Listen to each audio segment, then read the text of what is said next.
How you doing there? Welcome back to Babble on Talmud. Today we're studying Daf Samach Aleph, Daf 61 of Masechta Menachos.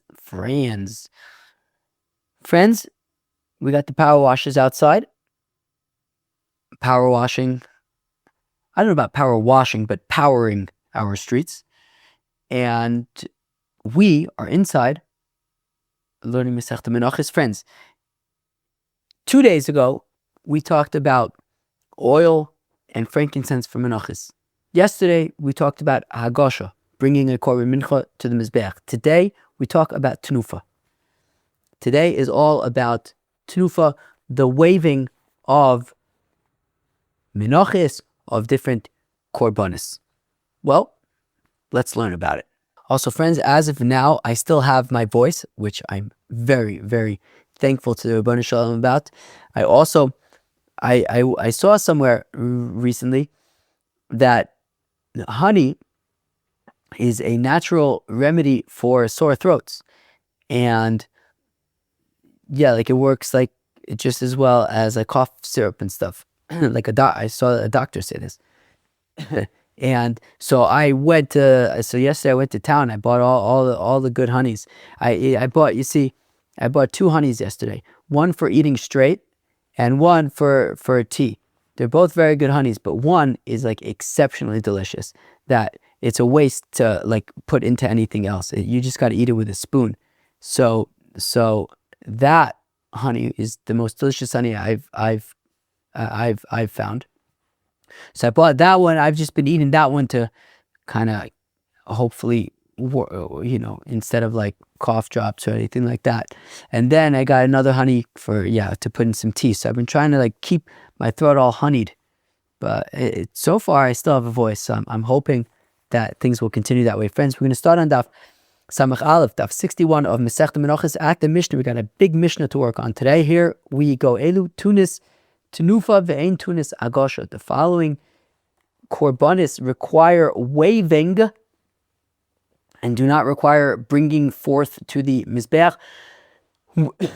Excuse me. We will discuss throughout the daf what this waving exactly entails. For now, we're just going to call it waving, but soon enough we will be discussing how it works. So again, yesterday we talked about the korbanos that did not require, we talk about the korbanos. What did we talk about yesterday? We talked about Velu tunis agosha, ve'ein tunis tenufah. Yesterday we talked about korbanos that required agosha but not tenufah. Okay, what was the first example? Minchas solis, right? Okay, it doesn't require tenufah, requires agosha. Along the way, we did discuss things like the korban omer, which does require both. But anyways, fine. So yesterday we primarily were focused on agosha. Now we're primarily focusing on tenufah. Velu tunis tenufah, ve'ein tunis agosha. The following examples, they require waving, but they don't require bringing to the Mizbeach Hagosha. Log shemen shamitzor va'ashamu. So as we have learned about on many occasions, a leper, a mitzora, as part of his purification process, at the very end of his purification process, he brings a chatas, he brings an ola, and he brings an asham. The asham, of course, that he brings is together with a log of oil. What do we do with the log of oil? Put it on his bonus and on his ear. That is the asham and the log of oil. Now that asham and that log of oil are waved. Right, so shemen shabetzor v'ashamu. So the log of oil as part of the purification process of a mitzora, that log of oil together with the korban asham, they need to be waved. We're going to learn a little bit more about that waving in a little bit. Bikurim kediv Rabbi Eliezer ben Yaakov. According to Rabbi Eliezer ben Yaakov, bikurim, first fruits. When people bring their first fruits to the temple, they bring it in a basket, and that basket is waved together with the priest, together with the kohen. The emure, shalmei, yochid, and the emurim of a shalmei yachid. A person brings a korban shlamim. Friends,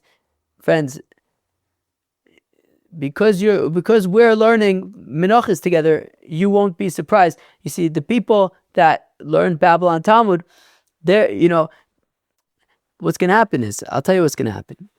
The base of Mikdash is going to be built right away. Amen. And people are going to say, I have a good idea. I'm going to bring a korban shlom. And we'll bring it home to the house and we'll eat meat, and it's a shlomim meat. It's a dream. And then they're going to get to the base of Mikdash and they're going to give their animal for slaughter. And then the kohen's going to come back to them with animal parts, with the thigh, with the breast, and some fats. And he's going to say, okay, here, hold this. And they're going to be like, what do you mean hold this? And they're going to be all freaked out and grossed out.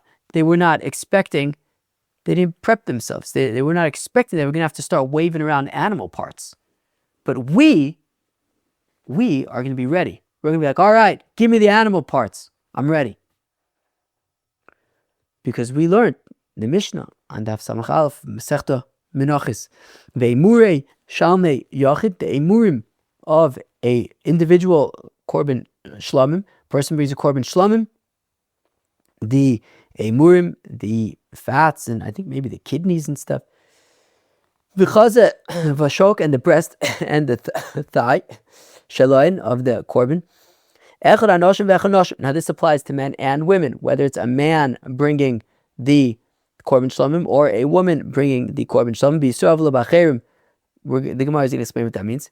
Shtei alechem v'shnei kivsei atzeres. The shtei alechem and the kivsei atzeres we've already talked about. We've been looking forward to Daf Samach Aleph Masechta Menachos, because 2 weeks ago when we learned about the kivsei atzeres and the shtei alechem, I said that in Daf Samach Aleph we would learn about the Tenufah. So they require Tenufah and they do not require Agoshet. So the Shtei Alechem v'Shnei Kivsei Atzeres, Keitzad, how so? Keitzad also, how do you do the Tenufah? Nosen Shtei Alechem al gabe Shnei Kivvasim. You take the two breads, the Shtei Alechem, and you put them on top of the two sheep. We're going to see tomorrow, right? The Kivsei Atzeres. We're going to see tomorrow that Taka, it's a machlok is about what exactly it means that the bread is put on the sheep. For now, we'll just explain it literally. That's fine. So the shtei alechem are put on the kivsei atzeres, umaniach shtei yodov lemata, and then the kohen puts his two hands below. Molich umevi. Now molich umevi means front and back, but also right and left, right, in all the directions. Milo morid, and up and down. So it's kind of like the lulav, right, in all four directions and up and down. So also the tenufah of the shtei halechem and the kivsei atzeres are back forth, right, left, up and down.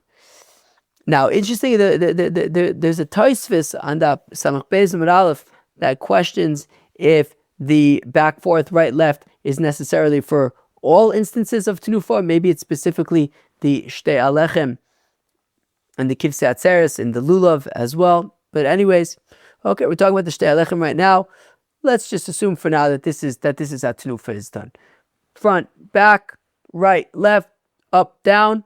That is Tenufah. So now this is also when the animal is still alive, okay? Because as we're going to see soon, and as we've seen in the past, which is exactly, I think, what I was waiting for this stuff to learn about, is that the Kivsei Atzeres, the Shalmei Tzibur, they require waving when they're alive and they're dead, right? So a regular Korban Shlamim, as we just learned about, a regular Korban Shlamim, the Tenufah is with the Emurim and with the Chazev Ashok. Obviously, the animal has already been slaughtered at that part and dismembered at that point and cut up into parts. And then you take the meat, you take the Chazev Ashok, Emurim, and you wave that around. So that's Tenufah Shchuta, right? The Tenufah of a Shchuta, it's already been slaughtered. Now, in the Shalmei Tzibur, like the Kivsei Atzeres, additionally require Tenufah when the animals are still alive. So this, what we just described, is the animal is still alive. I assume it means that you basically pick up the animal together with the bread and you just wave them all around. Okay, so shtei alechem kivzetzeres keitzadu ose nosen shtei alechem al gabe shenei ke vasim umaniach shtei yodav lemata molech umevi milo mer shenemar, as the pasuk says asher hunaf vasher huram. That is hunaft, which is front, back, right, left, and which is huramd, which is up and down. Tenufah Isa bat Mizrach. The Tenufah occurred in the east of the Mizbeach. Now, well, that's interesting. Okay. So I have a diagram here, which I was planning on pulling out later, but I could pull it out now also. I think it'll be helpful. Why not? So I have a diagram here. I pulled this out from Daf Nun Tes of Masechtas Zvachim. And so in this diagram, you can see Be'etzem, the Ulam and the Heichel on the left, and the Mizbeach on the right. And this is Be'etzem the Azara that we're looking at. And the north of the Azara is the top of the slide. The south of the Azara is the bottom of the slide. The west is the left of the slide. The east is the right of the slide. So what the Mishnah is saying is that the Tenufah would occur in the east of the Mizbeach. And now it's a machlokes between Rashi and the Rambam. So Rashi says it means even to the east of the Mizbeach and certainly to the west of the Mizbeach, ben ha'ulam v'la Mizbeach, which is even closer to the Heichel, which is certainly Lifnei Hashem. So Rashi says that the Tenufah can be even to the right of the Mizbeach and certainly to the left of the Mizbeach. Rambam says Davka that the Tenufah is to the right of the Mizbeach. Okay. Gewaldig. Now, now, Tenufah.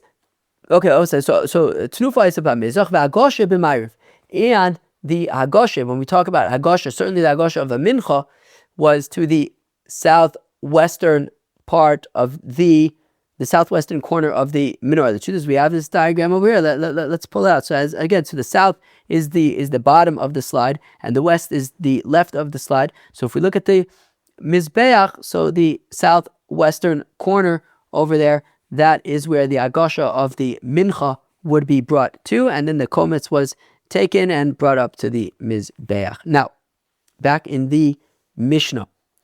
Okay, so we said Tenufah is b'Mizrach v'Agasha b'Ma'ariv, Tenufos kodmos la'Agashos, and Tenufah, the waving, was performed before the Agasha, before anything was brought to the Mizbeach. Minchas ha'oimer u'minchas kinaos, when it comes to the mincha of the Omer on the second day of Passover, the minchas ha'omer, there's going to be a whole parak. Is it the next parak even? I think the next parak, what's the next parak talking about? The next parak that we are going to start in 2 days from now.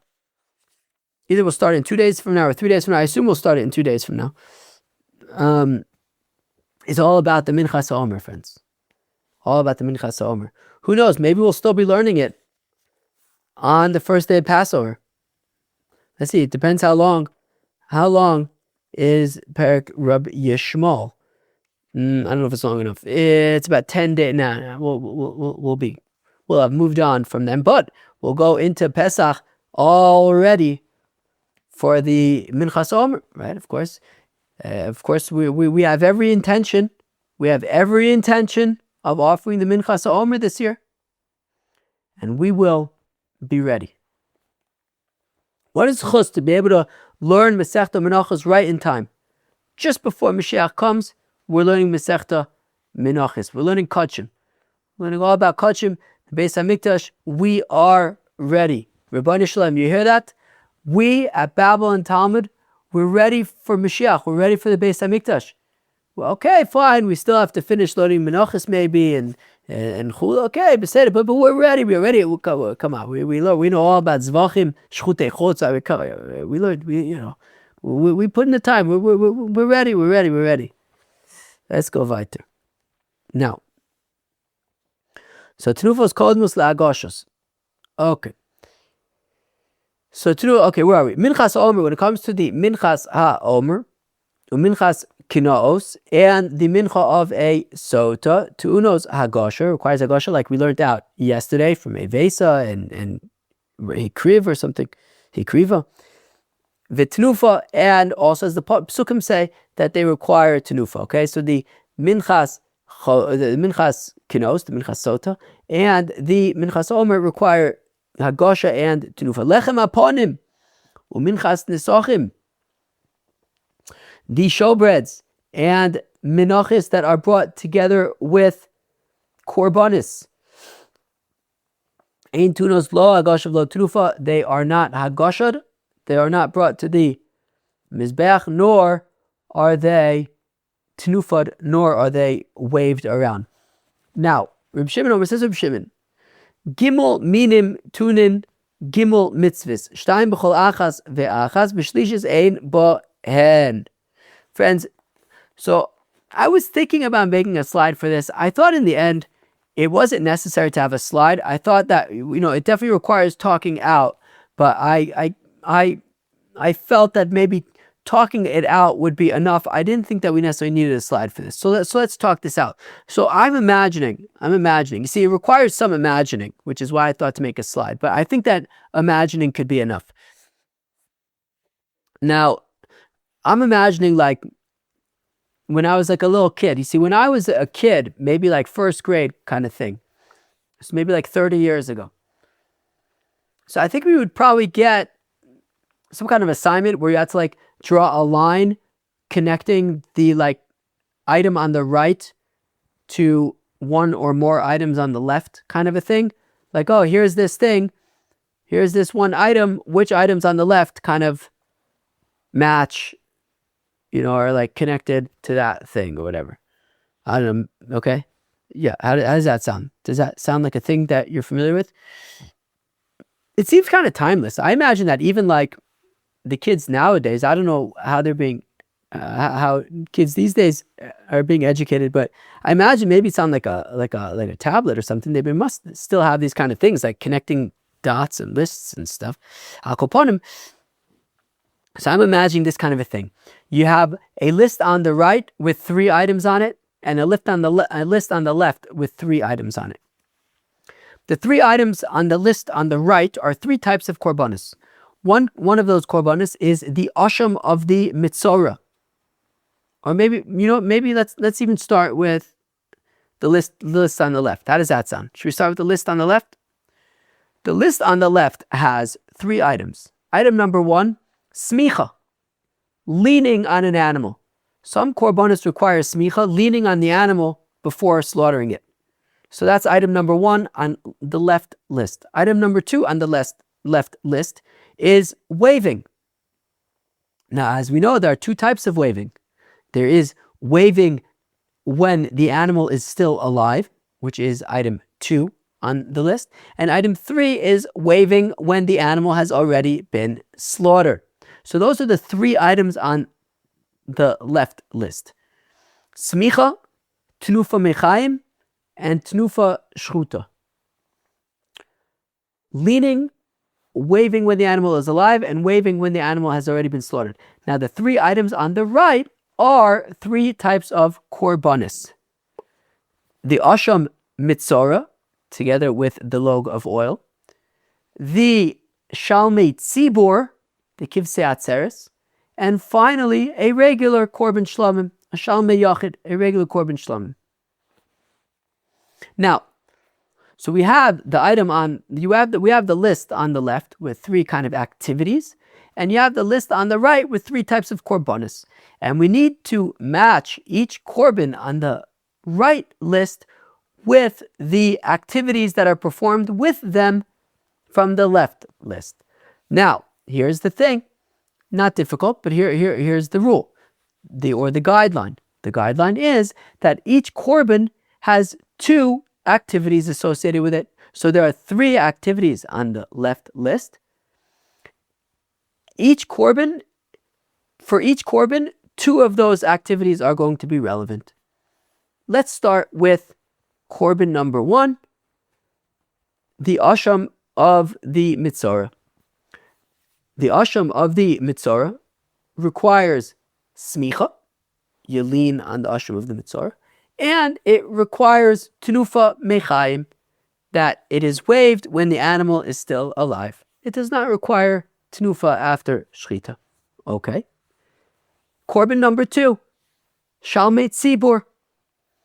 The Kivsei Atzeres, they require Tenufah, waving when they are alive, and after they have been slaughtered, they don't require Smicha. And Korban number 3, Shalmei Yachid, a regular Korban Shlomim, requires Smicha and requires waving after it's already been slaughtered. It does not require waving when it is still alive. Okay, that's it. I don't know. Maybe a list would have, maybe a slide would have been helpful. I don't know. It's just such a technical thing that the question, I don't know, whatever. I don't know how, maybe a slide would have been a little bit more helpful, but it's not like, I don't know. Either way, it's going to be kind of liney and listy. So, but I think that's okay.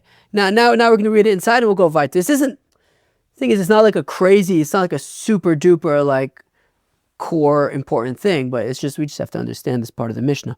But I hope that the explanation worked well enough. So Reb Shimon Omer says, Reb Shimon Gimel Minin, there are 3 types of korbanos, Tunin Gimel mitzvahs, and there are 3 types of activities, 3 types of mitzvahs. Shtayim b'chol achas v'achas. Now for each korban, there are 2 activities that are relevant to them. There are 2 mitzvahs that are relevant for them. V'shlishis ein boen. And the third, one of the 3 is going to be the third one, the one that's left out. The Eluain, here are our 3 korbanos: Zivchei Shalmei Yachid, V'Zivchei Shalmei Tzibur, V'Osham Mitzorah. Those are our 3 korbanos. And in terms of our 3 mitzvahs, as we said, there is Smicha, there is Tenufah Mechayim, and Tenufah of Shchutin.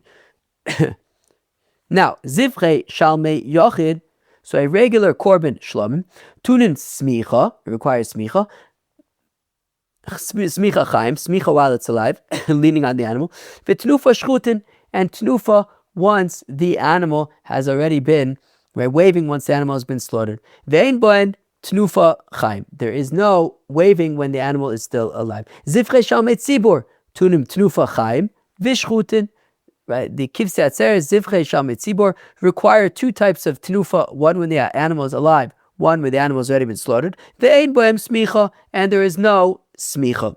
And V'Osham Mitzorah, when it comes to Osham Mitzorah, Ton Smicha, you lean on it, V'Tenufah Chai, and Tenufah while the animal is alive, Ve'ein bo Tenufah Shachut, but there is no Tenufah once the animal has already been slaughtered by the Osham Mitzorah. I'm going to chap a shluck of water and we'll go weiter.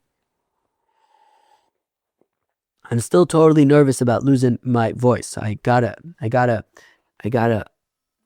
hold a delicate balance here, not to overdo it. I really don't want to lose my voice. That is the pits. Tanul Chabonon, the rabbis taught, V'hikriv also le'osham ve'es log hasham, and this is talking about the osham mitzayra. V'heinif osam Tenufah, and there is Tenufah. Melamed shetunin Tenufah ke'echad. Azoi.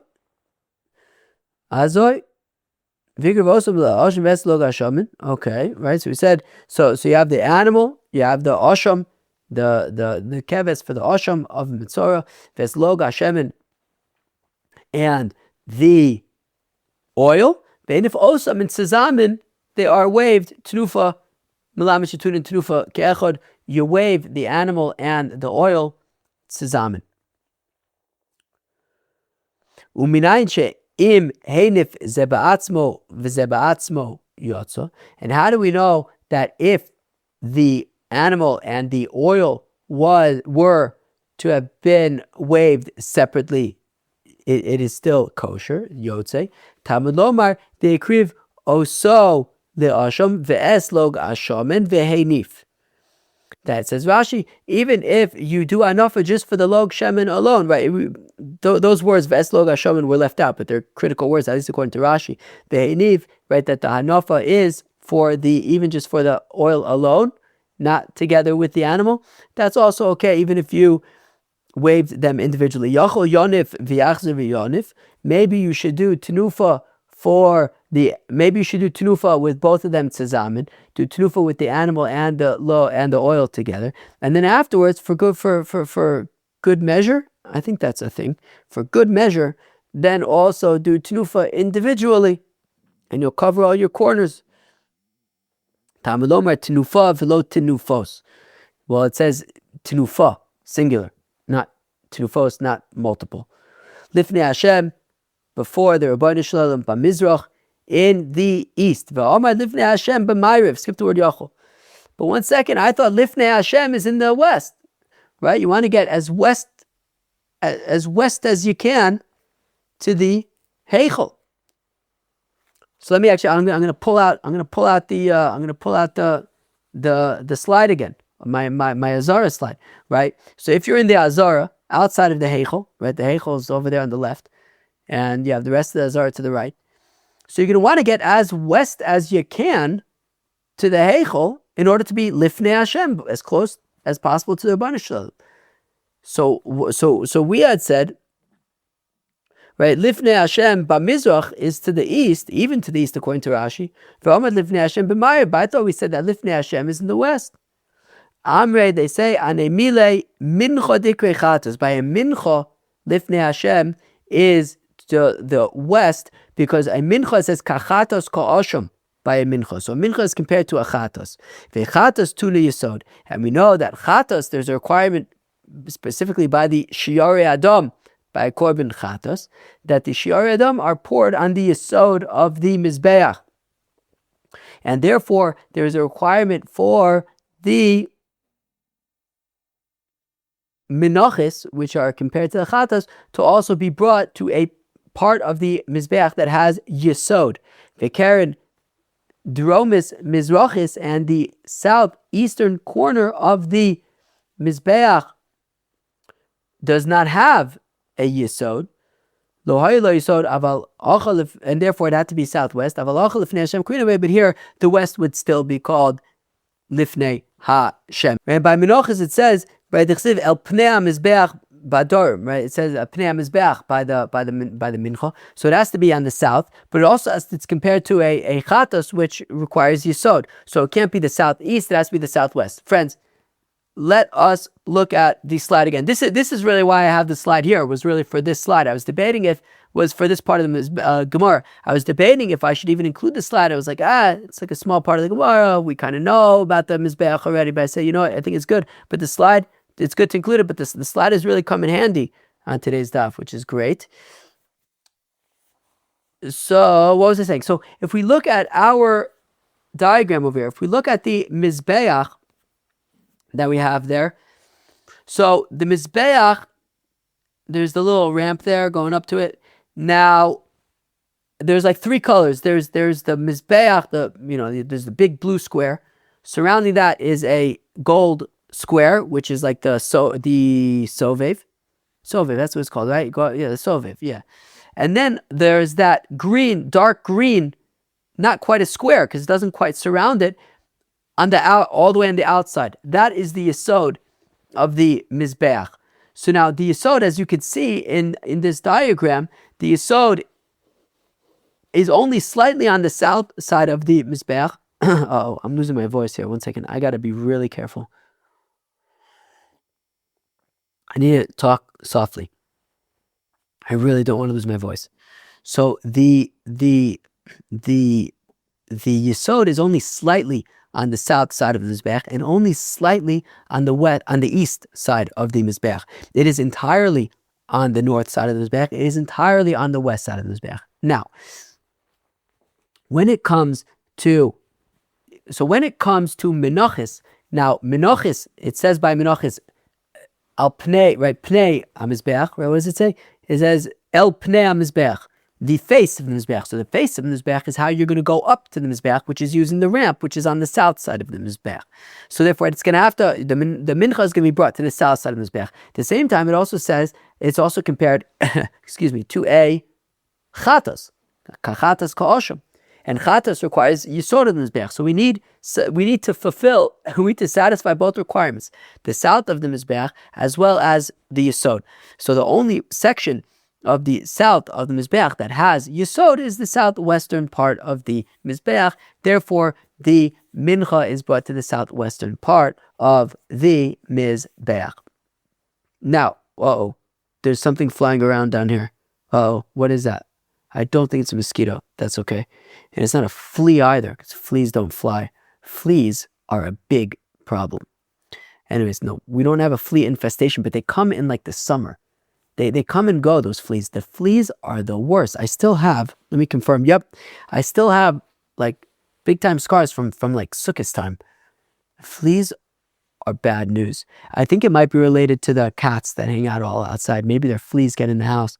I don't know. I don't know. Those fleas are bad news. There's something flying around here. But I don't think it's anything to be concerned about. Anyways, where are we? But when it comes to the Tenufah of I don't know, what are we even talking about? Lifnei Hashem, Bamizrach. What is this, by Shlomim or something? No, that is by the Mitzorah. Also, so that can even be, according to Rashi, even in the east side of the Azara, east side of the Mizbeach, we would still consider it to be Lifnei Hashem. Gewaldig. Okay, great. I'm glad that I included that slide because it actually ended up being helpful in a number of ways today. Now, where are we? So, okay, we had said Lifnei Hashem, but Mizrach va'amar Lifnei Hashem b'mayr. I thought Lifnei Hashem is in the west. Hamiyane mile mincha. That's by a mincha. Lifnei Hashem is b'mayr. Tikri chatas because it's a chatas. V'chatas tuni yisod and chatas. Well, it's compared to chatas, and chatas requires the yisod. And it also, the pasuk says Pnei HaMizbeach, which means it has to be the south, but it also needs yisod. V'keren dromis mizrachis lo hava lo yisod. The southeastern corner of the Mizbeach does not have a yisod. Aval acha lifnei Hashem karina bay. However, when it comes to the Asham Mitzorah, even to the east of the Mizbeach would be considered lifnei Hashem. Givaldik. Let me chop a stick of water and we'll go weiter. Moving on. Ve'abikurim k'divrei Rabbi Eliezer ben Yaakov. In the Mishnah it said what else requires Tenufah and no Agasha? Bikurim, according to Rabbi Eliezer ben Yaakov. Bikurim, the first fruits, a fellow brings their first fruits to the Beis Hamikdash, brings them in a basket, and then the owner of the fruits, together with the kohen, does Tenufah, waves around the fruits, the fruit basket. My Rabbi Eliezer ben Yaakov, tell me about Rabbi Eliezer ben Yaakov's opinion that he requires Tenufah by Bikurim. My Rabbi Eliezer ben Yaakov, the Sanya that we learn in a Braise. V'lokach hakohen, I'm going to add some words, esatene miyodecho v'hinicho, milamid ala Bikurim shatunin Tenufah. Div Rabbi Eliezer ben Yaakov. There, that shows that Bikurim require Tenufah. That is the opinion of Rabbi Eliezer ben Yaakov. My time is Rabbi Eliezer ben Yaakov. No, can you please explain to me how the opinion of Rabbi Eliezer ben Yaakov works? What is that that's flying around? Something flies. You're bothering me. I'm recording Babble on Talmud. After I leave, you fly around all you want. All right.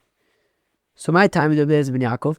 Gomer yad mi shlomim. Because he says, well, it says v'lokach hakohen esatene mi yadecha. And it also says yad by a korban shlomim. Ksivacha v'lokach hakohen atene mi yadecha. Uchsev also it says by a korban shlomim yadav tiviena. It says by the Tenufah of a korban shlomim. Makan, just like by bikurim kohen, there is a priest. Haflahalan kohen. So guess what? Also by the korban shlomim, the Tenufah of the korban shlomim will be together with the priest. Umalahalan bailim, and just like by the shlomim, the owners participate as well. Avkan bailim, so the owner participates with the bikurim, with the Tenufah of the bikurim, the waving of the bikurim as well. Okay, it's that house. So what is that? What happens during the Tenufah? Kohen maniach yodo tachas yidei bailim. The kohen puts his hand underneath the hands of the owner. Umenif, and together they wave the bikurim, and together they wave the shlamim. Now, very interesting. So I wanted to try and visualize and understand how this tenufah works. So according to Rashi, this is exactly what we read in the Gemara, that you have the owner, so let's say by the bikurim, so he has the basket, and the owner holds the basket from beneath the basket, and then the kohen puts his hands underneath the hands of the owner, and together they start waving around the basket. Tosfos, however, says that is not how it works. If the kohen put his hands underneath the hands of the owner, so then there would be a chatzitza, a separation, a blockage between the hands of the kohen and the basket. Rather, Tosfos suggests the way that it works is that the owner holds the basket from the sides, from its handles or whatever, and the kohen puts his hands directly beneath the basket, and like that, they start waving around the basket together. And the same, I imagine, would be for the emurim of the korban. They would somehow have to both be holding it. Okay, now, why say in our Mishnah that Dafka we're talking about waving the bikurim like Rabbi Eliezer ben Yaakov says? What about waving the bikurim like Rabbi Yehuda says? What does Rabbi Yehuda say? Rabbi Yehuda Desanye, that we learn in a Braise. Rabbi Yehuda says, Rabbi Yehuda Vihinachto, that when it says Velokach HaKohen, no, this is actually a different pasuk. That when the pasuk says Vata hine evesi as reishis priya adomo asher nasata li Hashem vihinachto lifnei Hashem lekecha v'shtachmis lifnei Hashem lekecha. So vihinachto zo tenufah. That is waving. Atom is a tenufah. Wait, how do you know that vihinachto means to put it down? How do you know vihinachto means to wave it around? Maybe it means pashut that you put it down. Yeah, but we already had that other pasuk v'lokach hakohen as a tani re'adecha v'hinicho. V'hinicho means to put it down. So Amani Mekayim Bihinachto, in this later pasuk, a few pasukim later, it says Bihinachto. What's that teaching? Zo Tenufah, that is talking about waving around. So why are we saying specifically waving according to Rabbi Eliezer ben Yaakov? It's also waving according to Rabbi Yehuda. Amar Rave answers, Oil ufasach be'akos tchila. Well, since Yadecha is mentioned earlier in the pasukim, I'm not exactly sure whether it's saying that Yadecha is in pasuk Daled, right? Is in verse 26 of the book of Numbers, chapter 26, verse 4, and Vinachto, which we're learning out Tenufah, is in verse 10. So verse 4 versus verse 10. Or I think my impression from Rashi, though I'm not exactly sure 100%, is that even within verse 4 it says Vihinicho. So Yadecha is before Vinicho. The thing is that Rabbi Yehuda isn't learning that out from Vinicho, he's learning out from Vinachto, from the other pasuk. But either, so Rashi I thought was talking about the same pasuk, because what does Rashi say? Reisha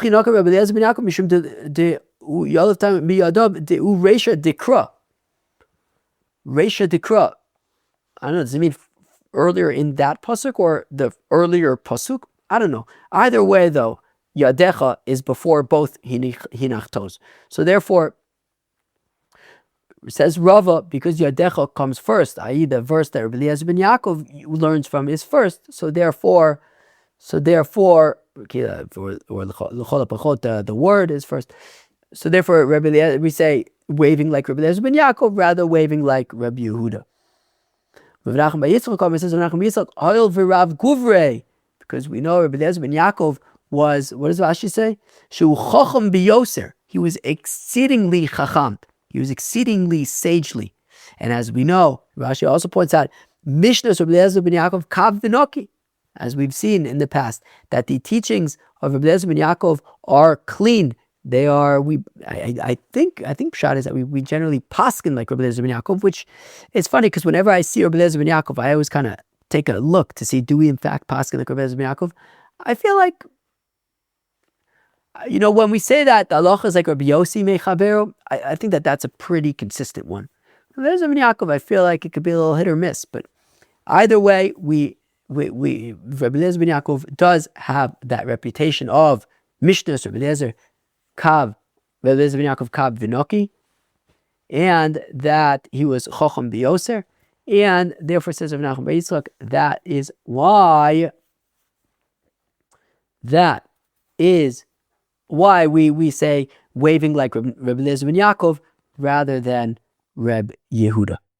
Ve'emure shalmei Yochid v'chazeh v'shok shaloin. Okay, of course, the emurim of a korban, regular korban shlam v'chazeh v'shok shaloin, and the breast and the thigh.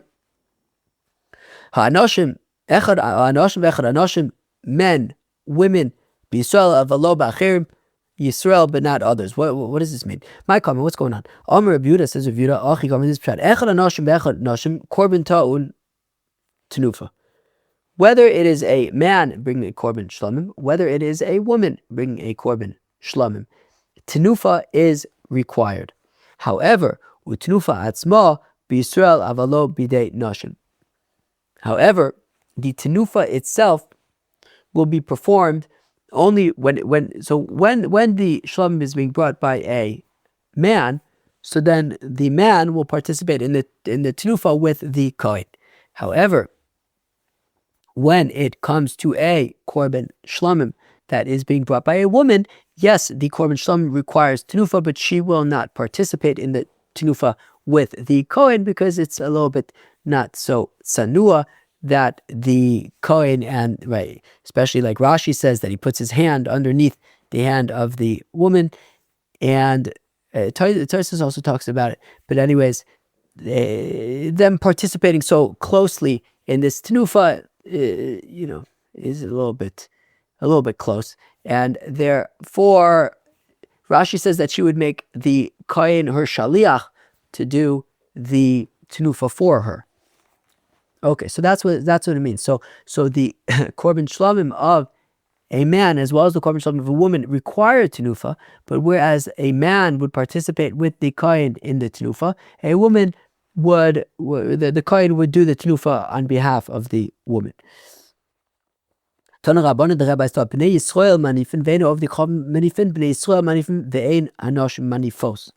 That the Bnei Yisrael do tenufah, but not of the kochavim, and the Bnei Yisrael do tenufah, not the Bnos Yisrael, not the women. Okay. Rabbi Yossi says, Rabbi Yossi matzinu shechilek akasuv bein korban Yisrael the korban of the kochavim v'korban nashim b'smicha.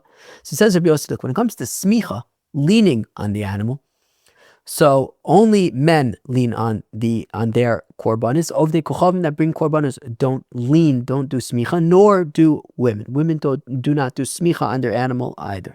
Yachol nachlok bit tenufah. Is it possible that we will also say that by tenufah there is no tenufah at all for just like there's no smicha at all by the korban of a woman, there's also no tenufah at all by the korban of a woman?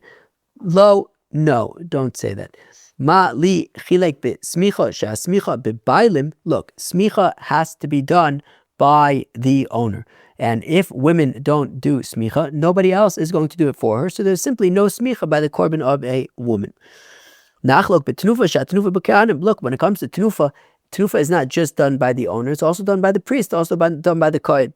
So therefore, when it comes to the kohen, as Rashi says, she could just make the kohen or shaliach, and the kohen will do it alone on her behalf. Imkein matam lomar bnei Yisrael manifin ben of the kov manifos, bnei Yisrael manifin ben anosh manifos. So when it says bnei Yisrael, it's not to exclude women entirely from tenufah.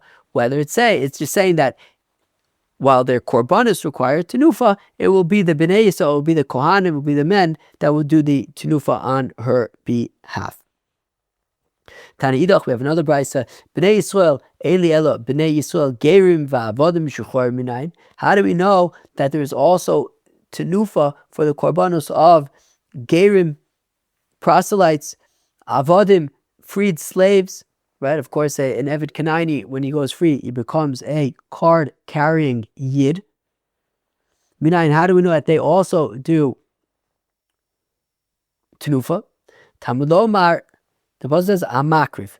The one offering, whoever's offering it, including everybody, any Yid who offers it, Ger, Eved Meshucher, O Eino, hamakiv ela zeh a kohen hamakiv. Wait, maybe hamakiv is not a reference to whoever is offering it. Maybe it's a reference to specifically the one offering it, the one bringing it to the mizbeach, the kohen. Yeah, but when the pasuk says Yadav Tiviena, it's talking about the owners. So definitely the owners are participating in the Tenufah as well. Okay, it said Haso that, as we said earlier, the Kohen puts his hands beneath the hands of the owner and they wave together. Kate said, Osa, how does it work? Maniach emurin al pisas ayad. Chevre, bringing a korban shlomim was messy business. The Kohen would take the emurim and put it in the hands of the owner.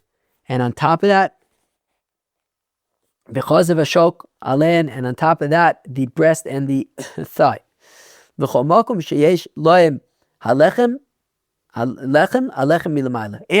if there was like a korban toda or a shalmei nazir, so then the breads would go on top of that.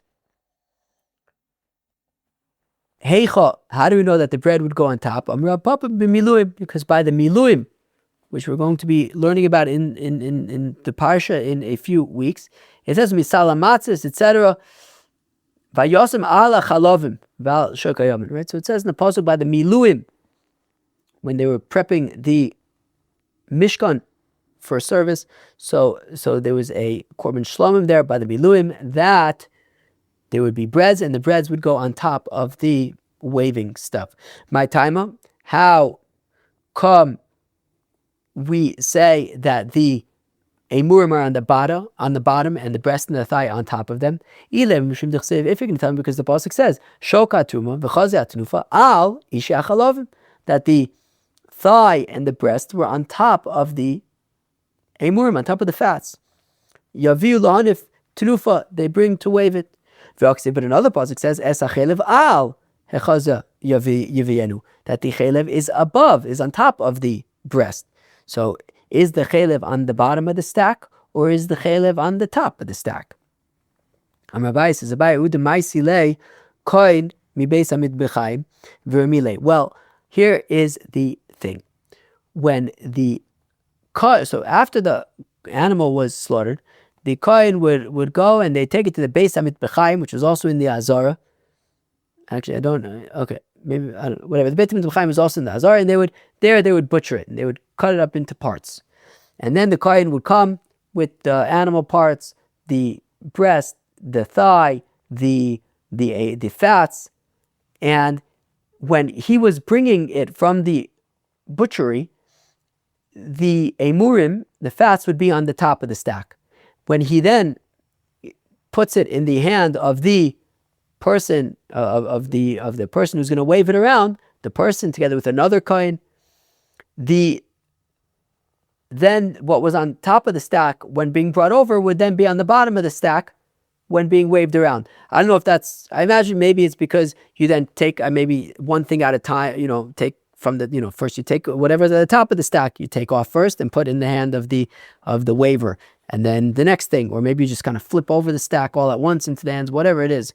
It's probably a messy business. But anyways, so it says Abaye, then when we talk about the fats being at the top of the stack, that's when they are being transported from the Beit HaMitbechaim to the person who's now going to wave them. But then when he's waving them, they are at the bottom of the stack. But we have a third pasuk. Vayasimu es achalovim al echozeh. But we have another pasuk that says that the fats were placed on top of the breast once again. So well, that's a third kohen that then goes to burn them. That we have three kohanim, even though technically you only need one, because with more people is the splendor of the king. So meaning basically what would happen is, right, so sometimes it says the fats was on the top of the stack, sometimes on the bottom of the stack. Here's what would happen. When the animal was butchered into different parts, so then a kohen would make a stack with the breast, the thigh, and the emurim, the fats, at the top of the stack. Okay. That stack would be walked over to the person, right? So that's one kohen would go and walk over the stack to the person who's now going to wave it together with another kohen, a separate kohen. Now, they would receive, excuse me, I need some water. So now their stack was the opposite. The emurim that they received were on the bottom, and the breast and the thigh were above that. And then after they were done waving, the stack was given to a third Kohen, and again, the stack was in reverse once again, this time with the fats at the top of the stack. And then you would go and burn them on the Mizbeach. And even though technically you could have one Kohen doing all the things, right, maybe you could just have I don't know. You definitely don't need 3 Kohanim, but get more people involved, because Barov Am, Hajas Melech, with the more people getting involved is the splendor of the king. Friends, that was Daf 61, Daf Samach Aleph of Masechta Menachos. Hope you enjoyed. Let's do a review of the Daf. Right, so the truth is I actually didn't prepare so much of a review here, because it was just essentially all about Tenufah, about waving and waving different things. I just wasn't going to go through each thing that we wave. But Be'etzem, we wave front, back, right, left, up, down, Shlomim, Shalmei Tzibor, right, Kivsei Atzeres, right. We saw the opinion of Reb Shimon that you have the Osham Mitzori, you have the Kivsei Atzeres, you have the regular, you have the regular Shlomim, and some require waving when the animal is alive as well as it's dead. Some only when it's dead. Some require smicha. Anyways, that was bad. So we talked about how the waving would be together with the Kohen. Rashi said that the Kohen literally puts his hand underneath the hands of the owner of the korban. Tosfos says that the owner of the korban has his hands on the side, and the Kohen has his hands beneath, and they waved like that. Be'etzim, friends, that was Daf Samach Aleph of Masechta Menachos. Hope you enjoyed. Have a great day and a great Shabbos. Peace out.